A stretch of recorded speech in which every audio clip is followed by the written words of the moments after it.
several speakers say already, our 80th anniversary is a big deal for us. This is amazing, rich history that we have. As I think both Paula and Jasmine said, we started off quite humbly with a house with a red door painted so everyone knew that it was a safe place and a warm and welcoming place.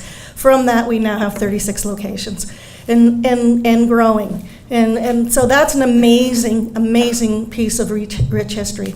But when I was thinking about tonight and what I should talk about, should I talk about last year's highlights, I decided, most of you probably know I've been around a while and worked at WoodGreen for quite a few years, so I thought maybe I should reflect a little bit on the past and what's happened and how we got to where we are today. And not that I can go back 80 years, but I can go back a few. And so in thinking about that, I thought maybe the best way to do that was through a few memories that I had of client stories that moved me and I think made change at WoodGreen as a result. And the very first one was I came to WoodGreen, and that was my first encounter with the organization. It was the building on Queen Street, which was quite rough at that point in time, and it was in fact in the process of being redeveloped. It was our first big capital campaign. It hadn't started yet, so it wasn't a pretty place. It's a bit rough and a bit dirty. I walked in and I was a little nervous, a little suburban girl, not quite sure what I was walking into, and I sat down waiting for my interview, and an older, little old man who looked almost like an elf came and sat beside me. Quite dirty, probably lived on the street, kind of smelled. Well, I was trying to be polite, but he sat beside me and asked me what I was doing there, and I said I was there for a job interview. So he said, you know what, let me tell you about WoodGreen. And he started telling me how important it was to his life, what he did on a daily basis, how he actually did some volunteer work, how he met his friends at WoodGreen. And in fact, when I went into that interview, I think I used some of what he told me, and perhaps why I'm here today. But one of the things he said to me was, you know, if you get the job, I'm going to come and I'm going to take you out for lunch on that first day. And true to his word, I was setting up in my office, just kind of getting myself organized, and his name was Billy. Billy showed up at my door. And it was a cold day, and he had a very thin little coat on, but we walked up to McDonald's together, sat down and had our lunch. He was so pleased that he was able to do that for me, and it was wonderful. And to me, that was like the start of something really special.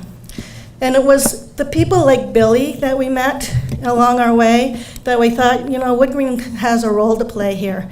These people need good quality housing. They need to live in decent, affordable homes with dignity. And that's why we started to develop housing at WoodGreen. And so that's really what moved us. So we had lots of Billies in the day coming in and out. And that's who we thought of when we started to build that first building. So then I was thinking about, well, there's a lot that's changed at WoodGreen. We're pretty large now. We're pretty formal in our processes, and we're actually trying to move more formal to make sure that we have everything lined up. But back in the day, in fact, one of my first jobs was to run a pub at WoodGreen. And it was a very popular pub in the neighborhood. We had a lot of local people who were involved in setting up and running the program, inviting musicians in. We always lost money, and we could not quite figure that out. But the important thing was that that's where people connected. That's where they had an opportunity to have a little fun on a very little money. And the fact that we lost money didn't really seem to matter too much at that point in time. But it was great. I mean, it was rowdy, and we certainly had a number of fights. I learned a lot quite quickly on how to manage in those kind of situations. But that's the kind of background and history WoodGreen has. We looked at what is needed in our neighborhood at the time and how do we address those needs. And we continue to do that. In the early 80s and late 70s, our staff went and did a door knocking to find out what do people need. We found all of a sudden that there was a large Chinese population that had moved in, and we hadn't realized it. And in fact, it was significant in growing. And so at that point in time, we started to hire staff who could work with that group, who could provide them with settlement advice, citizenship advice, and help, and actually some cultural activities, English classes. And from that to today, Today we have staff who speak 30 languages. We serve 8,000 newcomers a year, and all from the start by walking door to door and finding out what our neighbors needed. Similarly, long ago in the 80s, when punk rock was big and kids didn't want to go to school, there was a big issue in our neighborhood with kids dropping out, not attending, truancy, lots of crime, and actually white supremacist group had moved in and started recruiting these youth. Neighbors, community, churches, schools, police, we all got together. And it was a great movement to say, what can we do to solve that problem? What can we do to help those youth, because this isn't right? And we decided to develop a youth employment and counseling center. The local MPP at the time helped us with the application and moving it through. That was our government relations, Judy. It worked.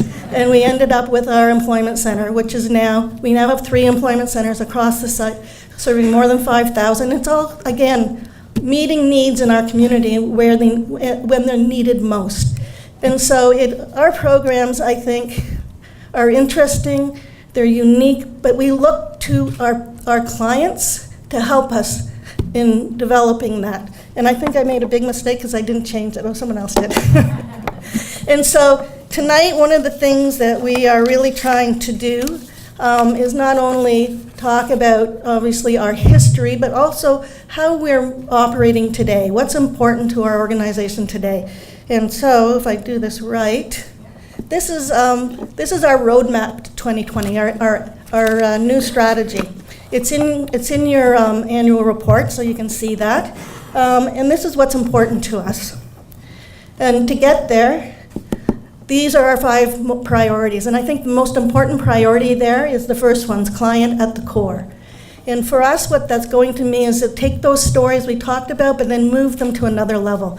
Get the clients involved in development and design of our programs in a way to ensure that they're actually meeting the needs of those individuals, but also meeting the needs at a time that they need them in the right place, and so that we understand from the client's perspective that the program isn't developed by us alone, but that it's designed by the individual who's actually going to receive it, so that we can really ensure we're doing the right thing for our people.